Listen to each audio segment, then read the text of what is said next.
Hideo Kojima, renowned game developer and founder of Kojima Productions, crikey, I'm really struggling this morning, revealed that he had to completely rewrite the narrative for Death Stranding 2 due to the profound impact of COVID-19 pandemic on popular culture. The original story of Death Stranding 2 was penned before the pandemic and had a centralized theme of connection.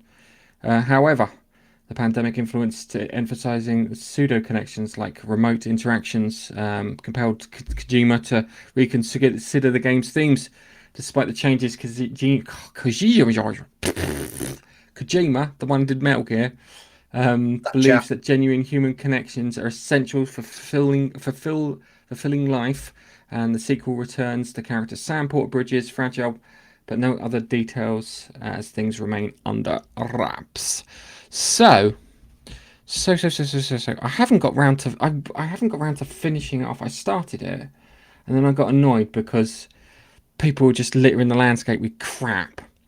It was supposed to have this interactive element in Death Stranding where you leave a bridge and someone could use the bridge, yeah, and then you'd be great. Or they'd leave a post box and you could use the post box, or things like that. But I was just finding that people were putting post boxes, so when you came out, if you were on a motorcycle, you'd smash into the post box, and it was just like a level of trolling that just took out the fun. And I couldn't find the option to switch it off.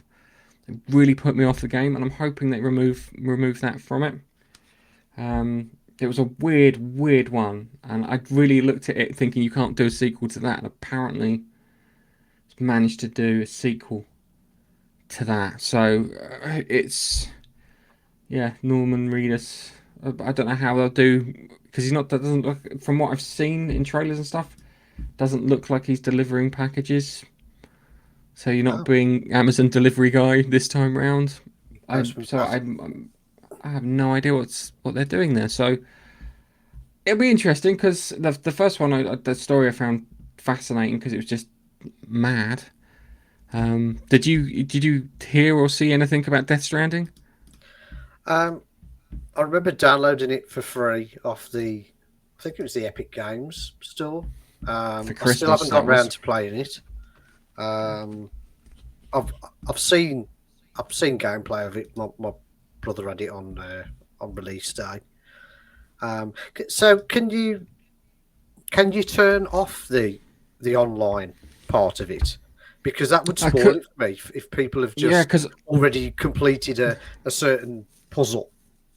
oh And no then, no no the puzzle no they just leave things in. The idea was that originally it was supposed to be a kind of like Demon Souls thing where you'd leave notes and bits around for people to see, but you'd have in this case it'd be like ladders to get or bridges to get across water or ropes to get up the sides of mountains. So they'd leave these things apart. But part of me, the part of the appeal was to actually wander across a kind of lonely landscape. If that yeah, I made like any the idea sense. of that. Yeah.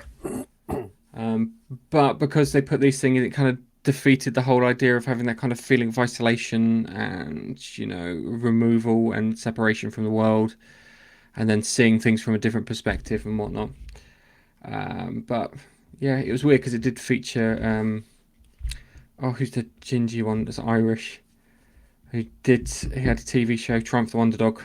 I can't remember his name, but did wrote loads of episodes. And he's in the game as a character that you can meet. But if you know anything about the story, I don't know how they could have. I don't know how they're going to do a sequel. That's the thing that got me. It felt like a one and done sort of thing. Um, Well, but yeah.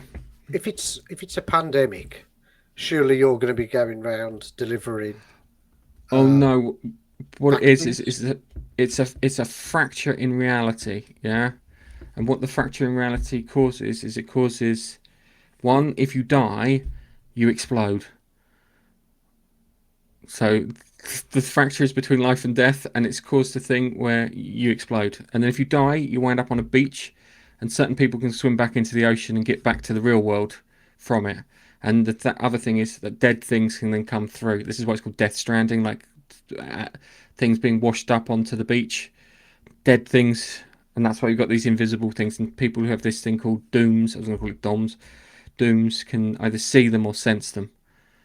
These weird creature things, and you have to use this thing called a BB. And the story behind it's a bit on the weird side and involves Mad Mikkelsen. It's a weird. It So is a weird story. it sounds right up my street. That game does. I've just got to get around to playing it. Really does. It's incredibly unique. I Mm. I can't think of anything like it in video games. Maybe in That's good. animation, but not in video games. That's good So, because all we're getting at the but moment is remakes. yeah, true. That's very true. So I don't know what they're going to do. I do like Kojima's take of having actual what do you call it, meetings and seeing people in real life rather than virtually or over a video connection is more important in your life than um, what do you call it, than the ones that you're having across you know vast distances. Yeah, Which is keep it up, interesting. It's a Kojima. really odd one. Yeah. So yeah. Anyway, carry on, Kojima. Mm. And the next one. Time for the next story.